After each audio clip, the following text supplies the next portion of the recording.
Hello everyone, and welcome to my second 2v2 video where I'm going to get a little bit more into the meat of what I'm finding in the format so far. I need to start out by talking about basic victory point management because efficiently converting your power in play to your team getting more victory points than the other team matters even more in 2v2 than it does when you don't have a teammate, just because there are so many different ways a base can break. Then I'm going to go over the performance of 6 specific factions out of the 21 I'm playing with right now and what they say about what works well in 2v2.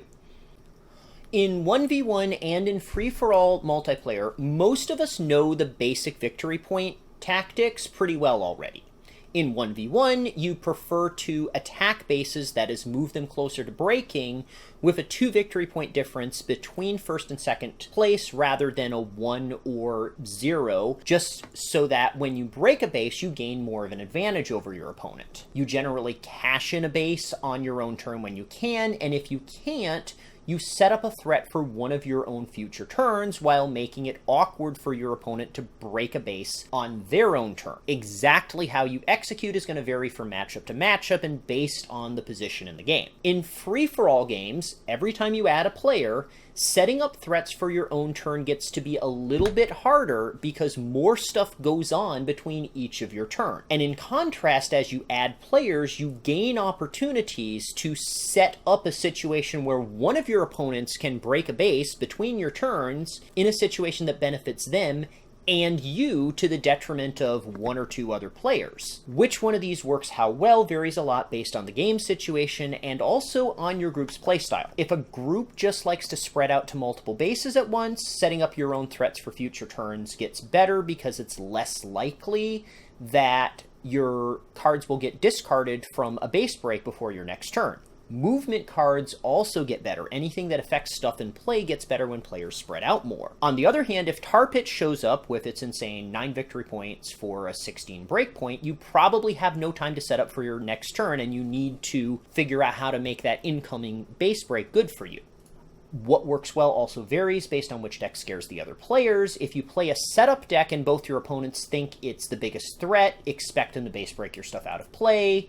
If you have an aggressive deck with bad setup potential that scares both your opponents, maybe you're playing a critters deck, expect your opponents to spread out and try to make it expensive for you to break bases so they have time to set up and play.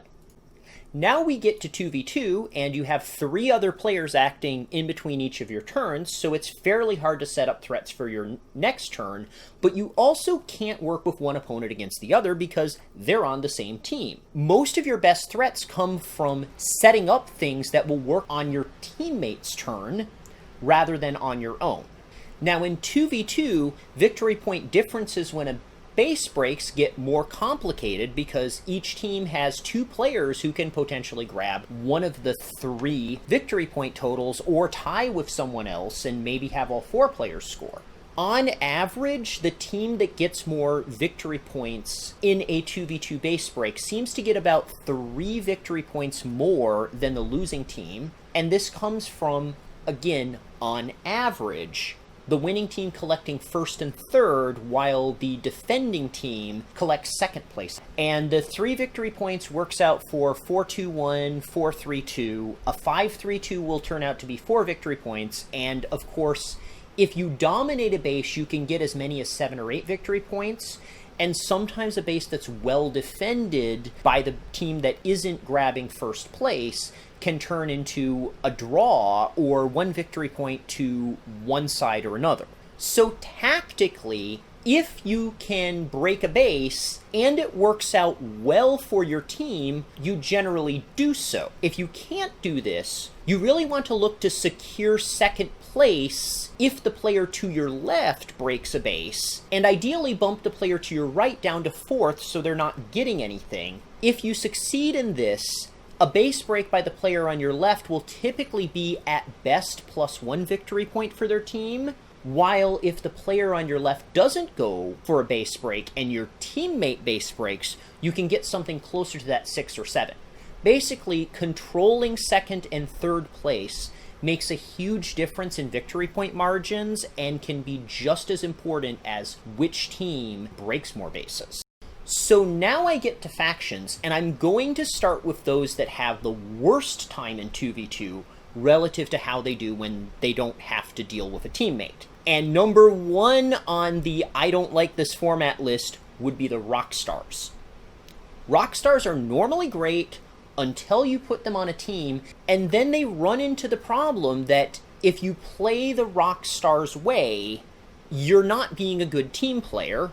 And if you play the way that works best to set up threats for your teammate, you're not playing the Rockstars game plan. And unfortunately, it's really hard to split the difference. First off, Rockstars are a solitaire faction, meaning that they don't affect anyone else's power total but their own. If you pair two solitaire factions together, you get a solitaire deck.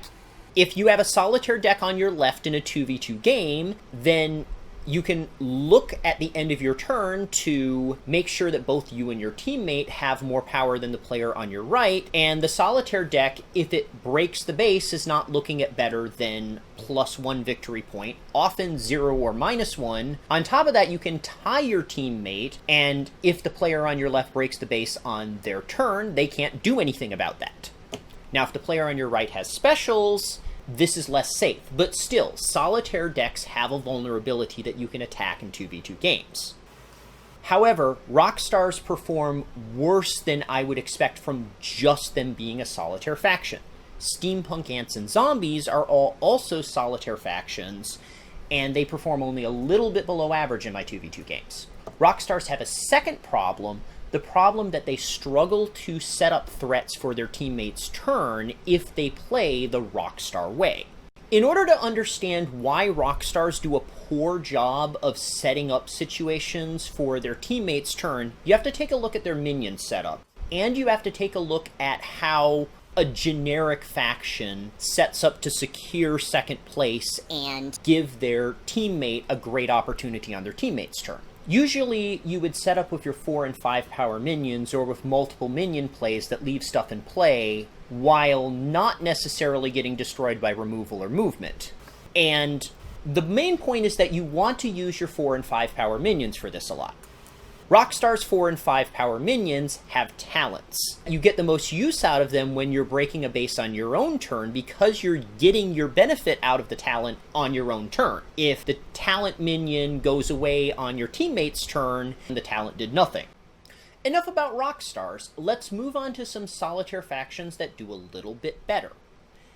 In 4-player free-for-all, plants perform pretty decently, but Shapeshifters do a fantastic job with giant mimics and a wide range of opposing minions to copycat.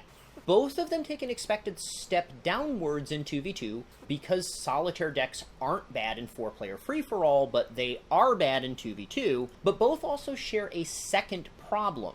Both plants and Shapeshifters denude themselves of minions over the course of a game by playing minions straight out of their decks.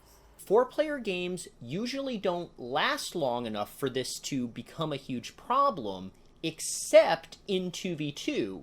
If you're facing plants or Shapeshifters, you and your teammate can gang up on the search deck with minion removal to sort of draw out and emphasize this problem. And I've found that this seems to work surprisingly well. Even though the games don't take that many turns, when you take a problem the deck already has and you make it worse, it tends to reach a breaking point. With that said, both factions have been in some very successful teams, despite the fact that they're individually performing below average. Now I move up from the solitaire factions to some factions that have some neat little pluses in 2v2. Cowboys and Samurai can duel their teammates, and so far, they're performing about average. However, I've steadily improved with these factions over every game because a lot of the time, I'm not able to go with a setup where the Cowboys have a teammate that has fantastic uses for extra actions. So I'm having to get a little creative with this. It's possible that they're significantly better than average, and I just haven't gotten that good at playing them in 2v2 yet. If your deck naturally initiates duels because you have Cowboys or Samurai, your teammate often has to go for specific setups.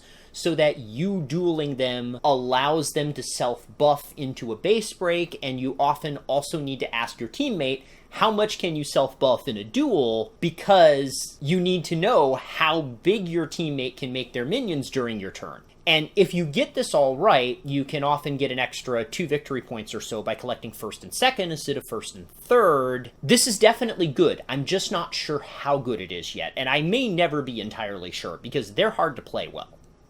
However, this League of 21 Factions has one big bully where I'm sure how good they are, and the answer is really, really good. I'm talking about Spies with their Titan. In my earlier 2v2 games, Spies NT went 13-7, which was already pretty good, and Spies T has prevented me from playing any winners bracket playoff games because in all 3 of the arrangements of factions I've set up, the Spies deck went undefeated.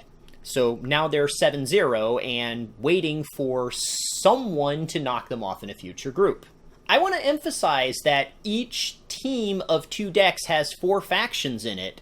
So for a single faction to consistently win games at any decent rate means that that faction is really, really very good when they're having to carry 3 teammates.